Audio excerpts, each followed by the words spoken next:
to live a fulfilling and meaningful life, aka stealing happiness through this way we're talking about, through service to others now, it is helpful to enjoy what we're doing and like what we're doing with, but it's absolutely not essential.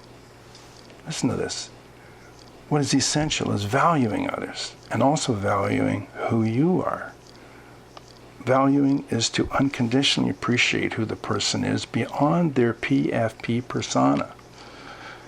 To the emotionally mature and compassionate person, valuing will always be a stronger motivator than feelings of enjoyment, satisfaction, and even the feelings that come from helping, although these are all very, very good outcomes. But when we can, even for a moment, not be mindlessly driven by our left brain dominating our PFP mind's craving for enjoyment and gratification, our roles manifest naturally from this more universal source of human goodness. This sense of purpose motivates us to compassionately and respectfully relate to all others. Sensing our value to another is often the most essential element that can transform just being with someone into having a meaningful relationship that we too can value. Can we find ourselves being able to be in service, and in that service have an open heart, be conscious of what we're doing, and as we're conscious of what we're doing, literally then bring our optimal in the services that we're offering? You might say I'm the gatekeeper here, the first person who meets people when they come in for help. My friends at work, they'll call up and say, "St. Peter?" I say, "He's not here now. Can I take a message?" Anyhow, family service is the name of our department. People come in, I direct them to the appropriate office: food, shelter, child protection, welfare, legal services, your basics. My job is to get a sense of who someone is and then find the right place for them. It's not simple. For a long time, I found this uncomfortable assignment. I don't like sizing up someone according to their problem. It may help them get to the right office, but it also somehow reduces them. Reduces me too. I'll find myself resisting this way of going about things.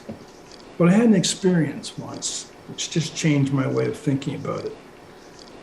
It was this woman who was living on the street, one I used to pass on my way to the bus. She was homeless, alcoholic. I later found out fetal alcohol syndrome and also a diagnosis of cancer. For some reason, I decided to take up with her. I liked her smile. Enough of sending everyone someplace else. I knew the whole maze of social services. I'd take her around myself. Clinics, the shelters, the Medicare, whatever. I guess I wanted to know that I could help at least one person. She was very uncompliant, Viola. She was willing, even funny about it. "Well, Maria," she'd say, "what are you going to do for me today?" Oh, the scenes we went through. They called me once from the woman's shelter. Somehow she'd brought in 3/5 pints of Seagram 7 that night, and the group all got drunk. This was against the rules, and I had to take her out. "You told me you'd be good," I said. "You were warm there," she said. Well, we got warmer. Or I set her up once with a counselor. After a while, he called, "Look, she shows up regularly. She always wants to argue with me, and then she does what she wants. What's she here for?" And I'd tell Viola, and she'd say, "Sure, I love to argue with these people.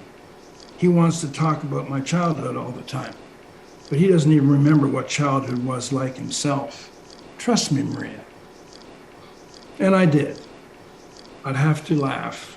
She was so insightful and honest. Oh, I really did love her, that one, I really did. But the problems went on for months. Nothing seemed to work out. She kept going back on the street, drinking, getting sicker, all the rest. The more helpless I felt, the more I just loved her. What else could I do? and I'd try again. Look, Viola, I'd say. Look where, Maria, she would say. It became a kind of a joke. Look where? She moved to a park near my house, and there she started to really go downhill. One evening, I went to see her, and she was sitting under a tree. She looked awful. I had this powerful feeling that she was getting very close to death. So I went through everything with her one more time. Her drinking, her health, her eating, her shelter.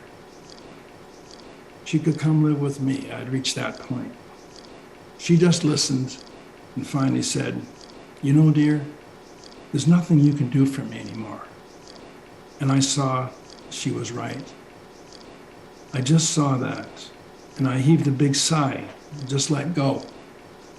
About then it started to rain lightly. I finally said, "Well, it's getting late and wet. Shall we go get some coffee?" She said, "You go, Maria. I'll be okay. I'm going to stay here."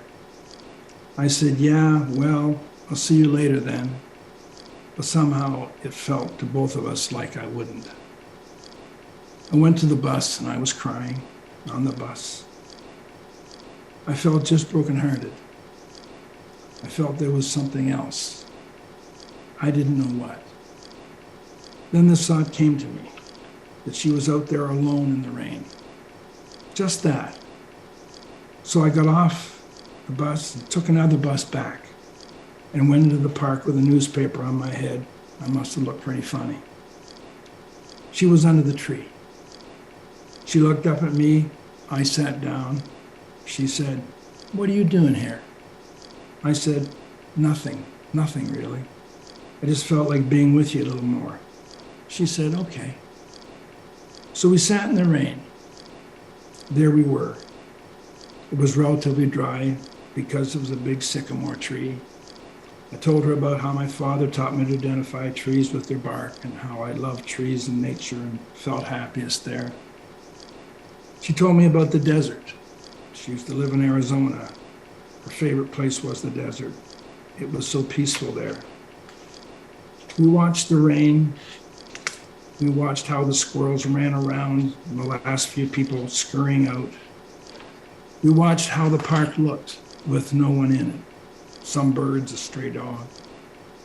Some mist began to appear. And I finally felt at peace. And we were both at peace. And we stayed silent a long time.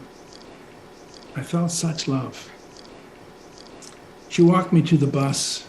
She said, "Thanks." I said, "For what?" She said, "For nothing." We laughed. "You've been very good to me," she added. We were teary. We hugged. And then I got on the bus and we waved goodbye. I never saw her again. I'll always be connected to her. Finish with that story because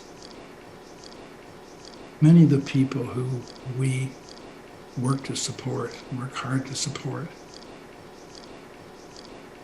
end up like Viola, getting a little bit of it, but never really living a life that we would judge as fully fulfilling and satisfying.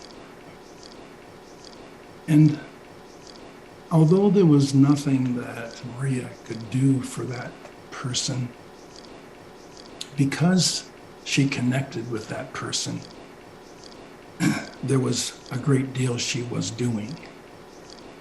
Because when we put support in the context of being conscious with what we're doing, not just doing, but consciously connecting as we do, there's a very special gift that gets transferred to both of us. It's what I call the dual path of we grow through ourselves to be better so that we can help people. And yet that helping has many, many different ways of manifesting. And to the extent that we're conscious, we can do our absolute best to provide the services and the supports and to keep people safe. But sometimes the most that we give people is, quote, the nothing that Viola talked about.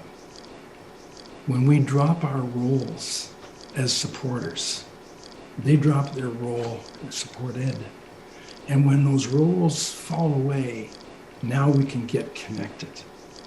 I try to say to folks, yes, at one level, keep your awareness of your roles and all the stuff that agencies require, but also connect with people beyond roles. Just doing the best thing you could.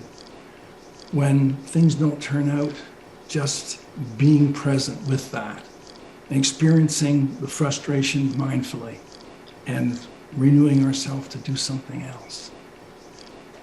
But to the extent that we can bring ourselves to service as we are doing in that more conscious way, then the idea of success, and however we put that, it has a different definition. And this doesn't stop us from giving our absolute best. It doesn't. Even though folks stop, quote, changing and improving in that, it doesn't mean that we stop. That's the point of this, She came back on the return bus because she knew there was something more that could be done, but it was nothing. And I know it's a subtle point to make, but that's what our roles are about.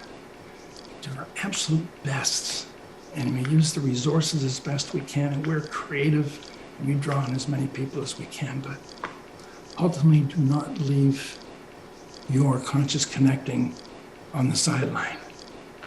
Now, we of course have to be growing in what we've been teaching you, otherwise burnout can happen. And the typical way people deal with burnout, of course, is to tune out.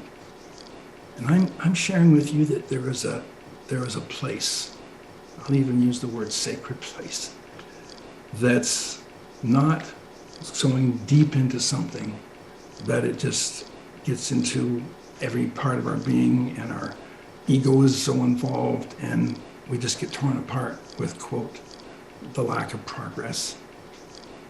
But it's also not tuning out. It's not being professionally warm, cognitively caring.